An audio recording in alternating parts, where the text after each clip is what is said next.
15 de novembro de 2017. 7h19 da manhã, horário local. No Atlântico Sul, a 430 quilômetros da costa da Argentina, o submarino ARA San Juan transmitiu sua última mensagem. Mar del Plata, aqui San Juan, relatando curto-circuito na bateria frontal. Situação sob controle. Retornando à base conforme instruído. Câmbio. A voz era do capitão Pedro Martim Fernandes, 45 anos, comandante do San Juan desde 2015, pai de 3 filhos adolescentes. Veterano de 20 anos de serviço naval. Ele soava calmo, profissional, confiante. Foi a última vez que alguém ouviu sua voz. Nas próximas 48 horas, o San Juan deveria chegar a Mar del Plata, seu porto base. A tripulação voltaria para casa, para suas famílias, para suas vidas. Entre os 44 tripulantes a bordo, estava a tenente Eliana Maria Krauchik, 35 anos. A primeira mulher oficial de submarino da Argentina, a primeira da América Latina. Ela era a terceira no comando, oficial de armamento, responsável pelos 22 torpedos do submarino. Eliana tinha crescido em Misiones, uma província do interior, a mais de 1.000 quilômetros do mar, mas sempre sonhou em servir na Marinha. Ela se alistou em 2004 depois de ver um anúncio online. Em 2012, graduou-se na Escola de Submarinos, no topo da classe. Agora, em novembro de 2017, ela estava retornando de exercícios militares na Tierra del Fuego. Uma missão de rotina, nada fora do comum, exceto que algo tinha dado errado. 2 horas antes, na noite de 14 de novembro, o ARA San Juan navegava na superfície através de um mar bravo. Ondas de 8 metros, quase à altura de um prédio de 3 andares, sacudiam o submarino. A tripulação estava acostumada com isso. Submarinos diesel-elétricos como o San Juan precisam emergir regularmente para recarregar as baterias usando seus geradores diesel. E quando emergem, ficam vulneráveis ao clima. Naquela noite, o snorkel, o tubo que permite ao submarino respirar ar da superfície enquanto permanece parcialmente submerso, estava aberto. E então aconteceu. Uma onda particularmente grande atingiu o submarino. Água salgada entrou pelo snorkel, jorrou para dentro, direto para o compartimento de baterias na proa. As baterias do San Juan eram antigas, tinham sido substituídas durante uma reforma entre 2008 e 2013, mas a reforma tinha demorado mais do que o previsto. Problemas de orçamento, cortes, economia. E agora, água salgada estava pingando nas bandejas de bateria. Água salgada mais bateria de chumbo ácido é igual a curto-circuito. Faíscas, fumaça, cheiro de queimado. A tripulação agiu rapidamente. Isolaram o compartimento. Controlaram o princípio de incêndio. Ventilaram a área. O capitão Fernandes enviou o relatório para o comando e recebeu ordens. Retornar imediatamente a Mar del Plata. Cancelar a rota normal. Voltar direto. Às 7h19 da manhã de 15 de novembro, Fernandes confirmou a ordem. E então, silêncio. Em 16 de novembro, às 14h13, na base naval de Mar del Plata, os oficiais de comunicação começaram a se preocupar. O San Juan deveria ter feito contato 2 vezes desde a última mensagem. Uma ao meio-dia, outra às 14 horas. Nada. Protocolos foram ativados. Varredura de rádio em todas as frequências. Nada. Às 14h13, a Marinha Argentina transmitiu a mensagem que nenhum marinheiro quer ouvir. Submarino desaparecido. A maior operação de busca e resgate da história do Atlântico Sul estava prestes a começar.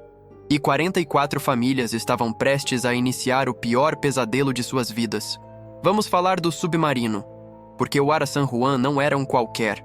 Ele tinha história, tinha prestígio. O San Juan era um submarino classe TR-1700, construído na Alemanha Ocidental pela Thyssen-Nordseewerke. Foi colocado em construção em 18 de março de 1982, ironicamente, no mesmo ano da Guerra das Malvinas entre Argentina e Reino Unido. Foi lançado em 20 de junho de 1983 e entrou em serviço em 19 de novembro de 1985. Tinha 66 metros de comprimento. Pesava 2.116 toneladas na superfície, 2.336 toneladas submerso, profundidade máxima de 300 metros, velocidade na superfície de 25 km por hora movido a diesel, 46 km por hora submerso movido a bateria elétrica. Autonomia de 12.000 km na superfície, 500 km submerso, armado com 22 torpedos, tripulação de 35 a 43 pessoas. Era um predador silencioso, projetado para caçar navios inimigos sem ser detectado, e tinha um histórico impressionante. Em 1994, durante o exercício Fleet X 2/94 George Washington com a Marinha dos Estados Unidos, o San Juan fez algo extraordinário. Ele evitou detecção das forças anti-submarino americanas durante todo o exercício. Pior, ele penetrou a defesa de destroyers. Chegou perto do navio de comando USS Mount Whitney e afundou ele em um jogo de guerra. O San Juan tinha provado que poderia destruir o centro de comando de uma frota americana inteira. Foi um choque para os americanos e um motivo de orgulho imenso para a Argentina. O San Juan não era apenas um submarino, era um símbolo de capacidade técnica, de profissionalismo militar. Todo submarino precisa de manutenção periódica. E em 2008, o San Juan foi para o estaleiro para sua reforma de meia-vida. O plano era simples: substituir os 4 motores MTU, substituir todas as baterias, modernizar os sistemas eletrônicos. Custo estimado de 100 milhões de pesos, cerca de 12,4 milhões de dólares na época. Duração estimada de 2 a 3 anos. Mas problemas surgiram imediatamente. Primeiro, orçamento. A Argentina estava enfrentando crises econômicas recorrentes. O financiamento para a Marinha era cortado constantemente. Tinha um dos menores orçamentos de defesa da América Latina em relação ao tamanho da economia. Segundo, expertise. O San Juan foi cortado ao meio, literalmente, para acesso aos sistemas internos. Mas os técnicos argentinos não tinham toda a documentação técnica original alemã. Eles estavam improvisando. Terceiro, peças. Muitos componentes precisavam ser importados da Alemanha, mas havia atrasos, problemas burocráticos, custos adicionais. A reforma que deveria levar 3 anos levou 5 anos, de 2008 a 2013. E quando o San Juan finalmente voltou ao serviço em 2013, havia rumores. Rumores de que o trabalho tinha sido apressado, de que nem todas as peças tinham sido substituídas adequadamente, de que testes completos não tinham sido realizados. Mas a Marinha Argentina precisava do submarino operacional. A Argentina tinha apenas 3 submarinos e precisava patrulhar sua vasta zona econômica exclusiva, 1 milhão de quilômetros quadrados de oceano. Pesca ilegal era um problema crescente. Frotas pesqueiras internacionais invadiam águas argentinas e roubavam recursos marinhos. Apenas submarinos tinham capacidade de deterrência adequada. Então o San Juan voltou ao serviço, e por 4 anos funcionou bem. Até novembro de 2017. 17 de novembro de 2017. 2 dias após o desaparecimento. A notícia explodiu na mídia argentina. Submarino com 44 tripulantes desaparecido. O presidente Maurício Macri cancelou sua agenda e viajou imediatamente para Chapadmalal, perto de Mar del Plata. Instalou-se na residência oficial para acompanhar a operação de perto. Seu helicóptero foi forçado a pousar de emergência devido às condições climáticas, as mesmas condições brutais que dificultavam a busca. Na base naval de Mar del Plata, um centro de operações foi montado. Familiares dos 44 tripulantes começaram a chegar, pálidos, em choque, rezando. Entre elas estava Valéria Krautic, irmã de Eliana. Ela se recusava a acreditar que sua irmã estava perdida. Eliana é forte, ela dizia. Ela é sobrevivente. Ela vai voltar. A esposa do capitão Fernandes chegou com os 3 filhos, adolescentes, sem entender completamente o que estava acontecendo. A noiva de Luiz Nis apareceu com o vestido de noiva ainda esperando na casa dela. O casamento seria em 7 de dezembro. 3 semanas. Uma equipe de psicólogos foi destacada para dar suporte emocional. Mas todos sabiam a verdade terrível. O San Juan carregava oxigênio para apenas 7 dias quando submerso. Se o submarino estava no fundo do oceano, eles tinham apenas 1 semana para encontrá-lo. uma semana para salvar 44 vidas. A operação de busca e resgate ativou o Escritório Internacional de Ligação para Escape e Resgate de Submarinos, uma organização de mais de 40 países criada em 2003 após o desastre do submarino russo Kursk. A resposta internacional foi imediata e massiva. Os Estados Unidos enviaram 3 aeronaves P-8A Poseidon capazes de detectar submarinos com sonar avançado, uma aeronave P-3 Orion que estava em Ushuaia trabalhando para a NASA e foi imediatamente redirecionada, e o Comando de Resgate Submarino da Marinha, com equipamento especializado de resgate em águas profundas. O Reino Unido enviou o HMS Protector, navio de pesquisa polar equipado com sonar de última geração.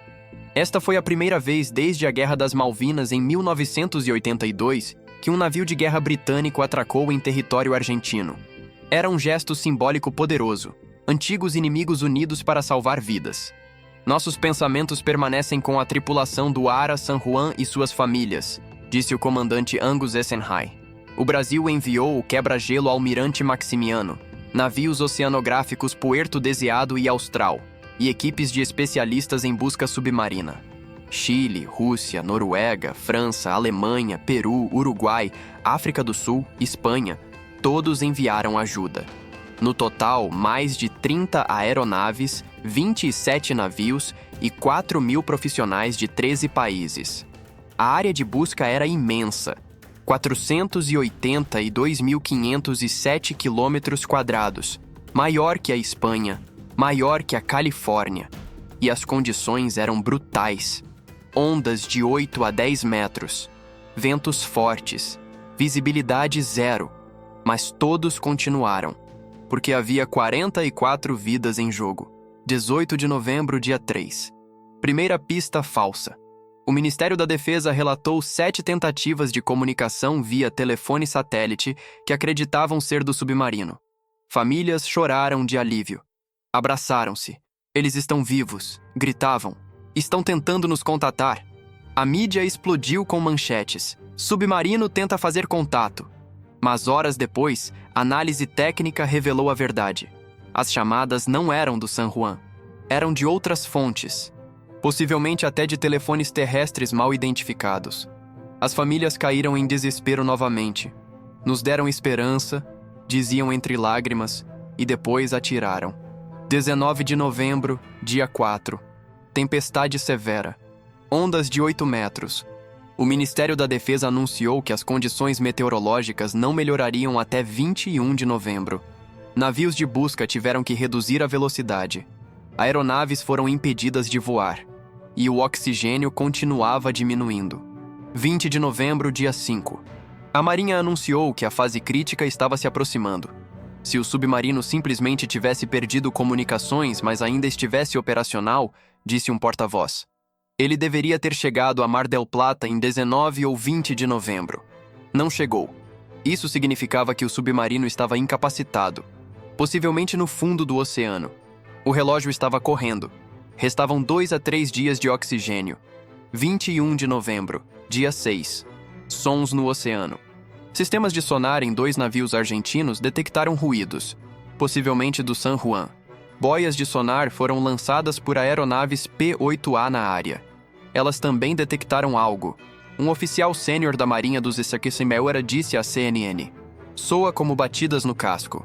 É o método clássico que submarinos em perigo usam para sinalizar sua posição. Em Mar del Plata, familiares abraçaram-se, chorando de alegria e alívio. Eles estão batendo, gritavam. Eles estão vivos. Continuem procurando. Navios correram para a área. Mergulhadores se prepararam. Mas horas depois, a análise do áudio determinou que o som não correspondia a um submarino. Provavelmente era de origem biológica. Talvez baleias. Mais uma esperança destruída. 21 de novembro à noite. Sinalizadores. O HMS Protector britânico, patrulhando sua área designada, avistou 3 sinalizadores no horizonte. Um laranja. 2 brancos. Sinalizadores de emergência. Como os que o San Juan carregava. Coordenadas foram enviadas imediatamente. Navios se dirigiram à área a toda velocidade. Mas quando chegaram, nada. Nenhum destroço. Nenhum sinal do submarino. Falso alarme. 22 de novembro, dia 7. A última esperança. Uma aeronave P-8A detectou uma assinatura de calor. Algo metálico. A 70 metros de profundidade. 300 quilômetros da costa de Puerto Madryn. A corveta A.R.A. Drummond recebeu ordens. Prossiga a toda velocidade. Famílias esperaram. Rezaram. Jornalistas especulavam. Pode ser o San Juan. Mas quando o Drummond chegou e fez varreduras de sonar, nada. Mais um falso alarme. E então veio a notícia que mudou tudo. 22 de novembro. A Marinha Argentina investigou uma anomalia hidroacústica identificada em 15 de novembro, 3 horas após o último contato do submarino perdido. Navios e aviões foram enviados de volta ao último ponto de contato com o Ara San Juan. E então, em 23 de novembro, a Marinha disse que um evento consistente com uma explosão tinha sido detectado no dia em que o submarino perdeu comunicações. A informação veio da Organização do Tratado de Proibição Total de Testes Nucleares, baseada em Viena, através de postos de escuta de anomalia sísmica na Ilha Ascensão e nas Ilhas Crozet. A Marinha recebeu a informação através do embaixador argentino na Áustria, já que a organização é baseada em Viena. O porta-voz da Marinha, capitão Jorge Balbi, estava visivelmente abalado. Temos informação da organização do tratado, ele disse em coletiva. Um evento consistente com uma explosão foi detectado no dia 15 de novembro, no horário e na área onde o San Juan perdeu comunicação. Silêncio na sala. Uma repórter perguntou: "O que isso significa para a tripulação?" Balbi hesitou. "Significa", disse ele com a voz embargada, "que as chances de sobrevivência são extremamente baixas." Em Mar del Plata, famílias assistiam à coletiva pela TV. Gritos, choro, desespero. Mas alguns se recusavam a acreditar. "Não", gritavam. "Eles estão vivos, continuem procurando." 30 de novembro, 15 dias após o desaparecimento. A Marinha Argentina tomou a decisão mais difícil. A operação foi rebaixada de resgate para busca pelo destroço. Não havia mais esperança de encontrar sobreviventes. Os 44 tripulantes do Ara San Juan foram declarados mortos. Eliana Krautic, 35 anos, a primeira mulher submarinista da América Latina. Capitão Pedro Fernandes, 45 anos, veterano de 20 anos, pai de 3 filhos. Luiz Nis, 25 anos, ia se casar em 7 de dezembro, 3 semanas depois. Renzo Silva, 32 anos, planejava se casar no ano seguinte. Fernando Santilli, 35 anos, submarinista há 7 anos. E outros 39. Pais, filhos, irmãos, noivos, maridos. Todos desaparecidos nas profundezas do Atlântico Sul. Mas as famílias se recusaram a desistir. "Queremos os corpos!", gritou o pai de um dos tripulantes em uma coletiva de imprensa. "Queremos enterrar nossos filhos!" A busca pelo destroço continuou, mas sem sucesso. Navios oceanográficos argentinos, o Puerto Deseado e o Austral, varreram o fundo do oceano com sonar. Dia após dia, semana após semana, nada. Aeronaves continuaram sobrevoando, lançando boias, mapeando correntes. Nada. O problema era simples. O Atlântico Sul, naquela região, é profundo. Muito profundo. E cheio de cânions submarinos, vales profundos no fundo do oceano, às vezes com quilômetros de extensão, que podem esconder destroços perfeitamente. Pior, o fundo do oceano ali não é plano. É irregular, rochoso, coberto de formações geológicas que podem parecer destroços de navio nos sonares. A equipe de busca relatou dezenas de contatos promissores que acabaram sendo apenas rochas. Em janeiro de 2018, a operação de busca internacional foi encerrada. A maioria dos navios estrangeiros voltou para casa. Apenas a Argentina continuava procurando. Com recursos limitados, com navios velhos, com tecnologia obsoleta.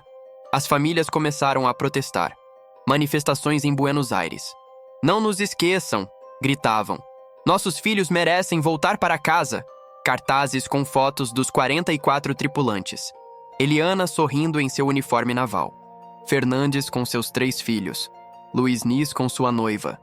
Em fevereiro de 2018, o governo argentino, sob pressão pública crescente, ofereceu uma recompensa de 98 milhões de pesos, cerca de 5 milhões de dólares, por informações sobre a localização do San Juan. Dezenas de pessoas ligaram. Eu sei onde está. Eu vi algo na praia. Eu tive um sonho. Todas as pistas foram investigadas. Todas eram falsas. Ninguém sabia onde o San Juan estava. Em setembro de 2018, apareceu uma esperança improvável. Ocean Infinity, uma empresa privada americana de exploração submarina fundada em 2017. Eles tinham acabado de terminar uma busca mal-sucedida pelo voo MH370 da Malaysia Airlines no Oceano Índico. Tinham varrido mais de 112 mil quilômetros quadrados de fundo oceânico em 3 meses. Agora, ofereciam seus serviços para encontrar o San Juan. A proposta era agressiva e tentadora. No Cure e no Pay, pagamento apenas se encontrassem o submarino. Sem resultado, sem pagamento. Por que eles fariam isso? Por que arriscar milhões de dólares em equipamento e tempo sem garantia de pagamento? Porque se encontrassem o San Juan, provariam ao mundo que sua tecnologia funcionava e abririam as portas para contratos governamentais bilionários de busca submarina. Era um risco calculado. O governo argentino aceitou. Não tinham nada a perder. Em setembro de 2018, o navio Seabed Constructor chegou à Argentina. Era uma embarcação impressionante. 128 metros de comprimento. Equipada com 8 veículos subaquáticos autônomos, robôs submarinos capazes de operar independentemente a profundidades de até 6.000 metros. Sonar de varredura lateral de alta resolução, capaz de mapear o fundo do oceano em detalhes milimétricos. Sistema de posicionamento dinâmico, permitindo que o navio permanecesse exatamente na mesma posição, mesmo com ondas e correntes. Capacidade de mapear até 1.200 km² de fundo oceânico por dia, 10 vezes mais rápido que métodos convencionais. A bordo estavam 60 tripulantes especializados, 3 oficiais da Marinha Argentina e 4 familiares da tripulação do San Juan, incluindo Valéria Krautic, irmã de Eliana, para observar as operações. A busca estava programada para até 60 dias, mas ninguém esperava que levasse tanto tempo. 16 de novembro de 2018. Exatamente um ano após o desaparecimento. Era o 45º dia de busca. O Seabed Constructor estava varrendo uma área a cerca de 460 quilômetros da costa de Comodoro Rivadavia. Profundidade: 907 metros. Um dos veículos subaquáticos estava fazendo sua varredura de rotina quando, nas telas de sonar no navio, algo apareceu. Um contato. Uma forma alongada, metálica, com cerca de 66 metros de comprimento. As dimensões batiam com o San Juan, mas a equipe da Ocean Infinity tinha visto isso dezenas de vezes. Formações rochosas que pareciam destroços. Falsos alarmes. "Vamos investigar", disse o líder da equipe. Mas não criem esperanças ainda. Eles enviaram um veículo operado remotamente equipado com câmeras de alta definição e luzes poderosas. O veículo desceu. 100 metros, 300 metros, 600 metros, 900 metros. No navio, a equipe observava as telas. Escuridão total. Apenas o brilho das luzes do veículo iluminando sedimento e rocha. E então, metal. Metal pintado de preto. Tubulações. Sistemas. Estrutura claramente artificial. "Meu Deus", sussurrou alguém. "É ele." O veículo continuou filmando. E então apareceu a vela, a torre de comando do submarino, parcialmente arrancada, mas inconfundível. Na lateral, ainda visível sob camadas de sedimento marinho, estava a insígnia da Marinha Argentina. Eles tinham encontrado o Ara San Juan. Valeria Krautic, irmã de Eliana, estava no navio observando as telas. Ela caiu de joelhos, chorando. "Encontramos você, Eliana. Encontramos você." O veículo operado remotamente tirou 67 mil fotografias do local do destroço. E o que as fotos revelaram foi devastador. O San Juan não tinha simplesmente afundado intacto. Ele tinha implodido. Submarinos são construídos para resistir à pressão externa da água. Quanto mais fundo você vai, maior a pressão. A 300 metros de profundidade, a profundidade máxima operacional do San Juan, a pressão é de 30 atmosferas, ou seja, 30 vezes a pressão ao nível do mar. Mas submarinos têm um limite, chamado de profundidade de colapso. Se você ultrapassar esse limite, a pressão externa esmaga o casco, e quando isso acontece, acontece rápido. A água entra a uma velocidade supersônica. O ar dentro é comprimido instantaneamente, aquecendo a temperaturas de milhares de graus. E o submarino é esmagado como uma lata de refrigerante. É chamado de implosão. E é instantâneo.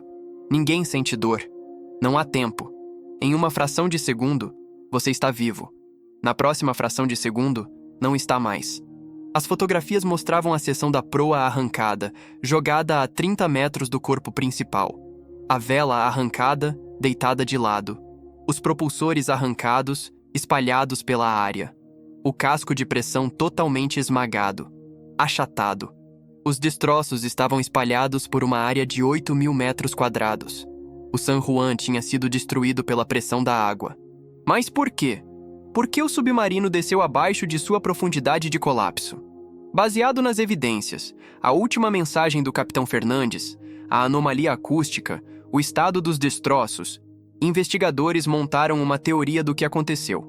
15 de novembro, 7h19, última transmissão. Fernandes relata curto-circuito na bateria frontal causado por entrada de água. O que provavelmente aconteceu depois. O incêndio não foi completamente controlado.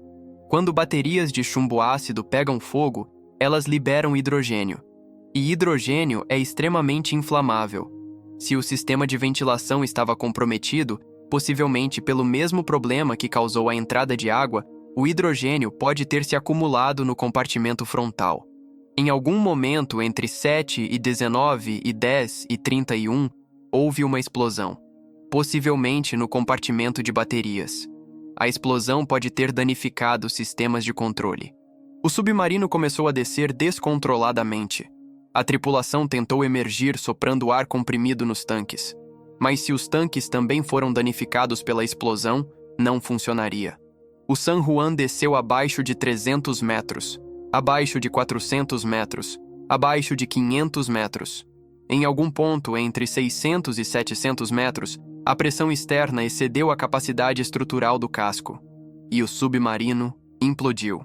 Às 10h31, a organização do tratado detecta a anomalia acústica, o som da implosão viajando através do oceano. Tudo aconteceu em cerca de 3 horas. Da última transmissão à implosão, 3 horas. Esta é a pergunta que assombra as famílias. A tripulação sabia? Eles sofreram? Eles tiveram medo? A resposta mais provável é sim. Eles sabiam que algo estava terrivelmente errado. Quando sistemas de controle falham e um submarino começa a afundar, você sabe. Os medidores de profundidade mostram. O rangido do casco sob pressão crescente é inconfundível. A tripulação provavelmente lutou até o último segundo para salvar o submarino, tentando soprar tanques, tentando reverter motores, tentando qualquer coisa. Mas na implosão final, foi instantâneo. Não houve sofrimento prolongado. Em uma fração de segundo, acabou. A descoberta do destroço trouxe alívio, mas também raiva. Porque agora, as famílias queriam respostas. Por que o San Juan estava navegando quando tinha problemas conhecidos? Por que a reforma de 2008 a 2013 tinha sido tão problemática? Por que a Argentina tinha submarinos tão velhos e mal mantidos? Em dezembro de 2017, antes mesmo do submarino ser encontrado, uma investigação criminal foi aberta. A juíza federal Marta Yáñez assumiu o caso. 7 oficiais da Marinha foram indiciados. Cláudio Villamide, ex-comandante da divisão de submarinos. Luiz Henrique Lopes Madzel, ex-comandante de alistamento. José Martí Garro, chefe de operações. Eduardo Malchiodi, chefe de manutenção. Jorge André Sulia, ex-chefe de logística da frota de submarinos. Hugo Miguel Correia, ex-comandante das Forças Armadas. Héctor Alonso, chefe de Estado-Maior. Todos acusados de negligência e homicídio culposo. A acusação: eles autorizaram o San Juan a navegar sabendo que o submarino não estava em condições seguras. Villamide e Lopes Madzel eram os que tinham dado a autorização final para o San Juan zarpar. Até hoje, em 2026, o julgamento ainda está em andamento. 5 dos oficiais acusados se recusaram a testemunhar. Apenas ouviram os procedimentos e saíram. As famílias estão furiosas. Eles mataram nossos filhos, gritam. E não vão pagar? 27 dias após o desaparecimento do San Juan, a cidade de Oberá anunciou que uma rua seria nomeada em homenagem a Eliana Krautik. Em 8 de março de 2018, Dia Internacional da Mulher, a comunidade judaica argentina, Eliana era judia, prestou homenagem a ela em uma cerimônia no Hotel Alvear em Buenos Aires. 500 convidados estavam presentes. O rabino Alejandro Avruj disse: "O valor de qualquer mulher é mais precioso que as melhores gemas. Eliana Krautik é nossa gema do mar." Uma amiga de Eliana aceitou a homenagem em seu nome, chorando, porque Eliana não estava lá. Estava a 907 metros de profundidade no Atlântico Sul. Depois que o San Juan foi encontrado, surgiu um debate doloroso. Devemos tentar recuperar o submarino? Ou deixá-lo como um túmulo de guerra? Famílias queriam os corpos para enterrar adequadamente. Investigação forense completa requer acesso físico aos destroços, fechamento emocional para as famílias. Mas especialistas alertaram. A profundidade de 907 metros torna a recuperação extremamente difícil e cara. Risco de desestabilizar os destroços e perder evidências. O local já é um túmulo de guerra e deve ser respeitado. A Marinha Argentina decidiu. O San Juan permaneceria no fundo do oceano. É protegido como um local de sepultamento de guerra. É proibido mergulhar lá ou perturbar os destroços sem autorização oficial. As 44 tripulantes permanecerão para sempre em seu submarino. 907 metros abaixo da superfície, no escuro, no frio, no silêncio. É o túmulo deles. E de certa forma é apropriado, porque eles eram submarinistas. O mar era sua vida, o submarino era sua casa, agora é seu descanso eterno. Hoje, a Argentina tem apenas um submarino operacional, o Ara Santa Cruz, irmão do San Juan. O terceiro submarino, Ara Salta, está em manutenção há anos por falta de financiamento. Parado, enferrujando. A Marinha Argentina está debilitada, enfraquecida por décadas de cortes orçamentários, de negligência política. E o Ara San Juan, que uma vez humilhou a Marinha Americana em exercícios, agora é um túmulo no fundo do oceano. O desastre do San Juan não foi apenas uma tragédia, foi um símbolo. Um símbolo do que acontece quando governos negligenciam suas forças armadas, quando cortam orçamentos até o osso, quando enviam homens e mulheres para o mar em equipamento velho e mal mantido. 44 pessoas morreram porque alguém, em algum lugar, decidiu que economizar dinheiro era mais importante que segurança. Porque alguém decidiu que um submarino de 32 anos, com reforma problemática que levou 5 anos em vez de 3, era bom o suficiente. Não era. A Argentina aprendeu essa lição da maneira mais dolorosa possível. Nos anos desde o desastre, as famílias dos 44 tripulantes têm lutado não apenas com a perda, mas com a falta de justiça. A investigação criminal continua arrastando-se pelo sistema judicial argentino. 7 anos depois, ainda não há veredicto. Ainda não há responsabilização. Luiz Tagliapietra, pai de um dos tripulantes mortos, processou a Marinha e o governo. "Eles mataram meu filho", ele diz. "E ninguém vai pagar." Advogados Fernando Burlando e Valeria Carreiras representam várias famílias em ações judiciais separadas. Mas o processo é lento, burocrático, frustrante. Justiça atrasada é justiça negada, disse Valéria Krautik em uma entrevista em 2023. Eliana merecia melhor. Todos os 44 mereciam melhor. Eliana tinha 35 anos quando morreu. Ela era a primeira mulher oficial de submarino da América Latina. Uma pioneira. Uma inspiração para milhares de jovens mulheres que queriam servir nas Forças Armadas. Quando ela se formou na escola de submarinos em 2012, no topo da turma, ela provou algo importante. Ela provou que gênero não importa em um submarino. Que competência, coragem e dedicação são o que importam. Ela serviu primeiro no Ara Salta por 4 anos. Depois foi transferida para o San Juan em 2016. Foi promovida a tenente em março de 2017, apenas 8 meses antes de morrer. Como oficial de armamento, ela era responsável por todos os 22 torpedos do submarino. era a terceira no comando. Em uma emergência, se o capitão e o segundo oficial fossem incapacitados, Eliana assumiria o comando. Mas ela nunca teve essa chance. Em Mar del Plata, na base naval de onde o San Juan partiu pela última vez em 25 de outubro de 2017, há um memorial. Um monumento de metal e pedra. 44 placas de bronze. 44 nomes gravados para sempre. Capitão Pedro Martim Fernandes. Tenente Eliana Maria Krautic. Suboficial Luiz Esteban Nis. Tenente Renzo Martim Silva. Suboficial Fernando Ariel Santilli. E outros 39. Todo ano, em 15 de novembro, o dia do desaparecimento, famílias se reúnem lá. Centenas de pessoas. Chorando, rezando, cantando o hino nacional argentino. Flores são colocadas, velas são acesas, fotos dos tripulantes são seguradas alto. Nunca esqueceremos, eles dizem. Vocês são nossos heróis. O presidente da Argentina comparece. Ou pelo menos envia o ministro da Defesa, embora em 2019, o presidente Maurício Macri decidiu não comparecer pessoalmente, causando indignação entre as famílias. É chamado de Dia do Submarinista. Senhoras e senhores, sou eu, seu nome, de Segredos das Profundezas. Obrigado por assistir este vídeo. Se você gostou, deixe um comentário abaixo. Não esqueça de se inscrever no canal porque temos vídeos novos semanalmente. E lembre-se dos nomes. Lembre-se dos 44. Eliana Maria Krautic, 35 anos, a primeira, a pioneira. Capitão Pedro Martim Fernandes, 45 anos, pai de 3, veterano de 20 anos. Luiz Esteban Nis, 25 anos, ia se casar em 3 semanas, nunca chegou ao altar. Renzo Martim Silva, 32 anos, planejava se casar no ano seguinte, nunca aconteceu. E outros 40 cujos nomes merecem ser lembrados, cujas histórias merecem ser contadas.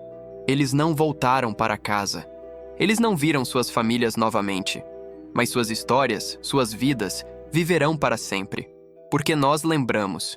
E enquanto lembrarmos, eles nunca estarão verdadeiramente perdidos. Fiquem seguros, fiquem felizes, e nos vemos novamente em breve.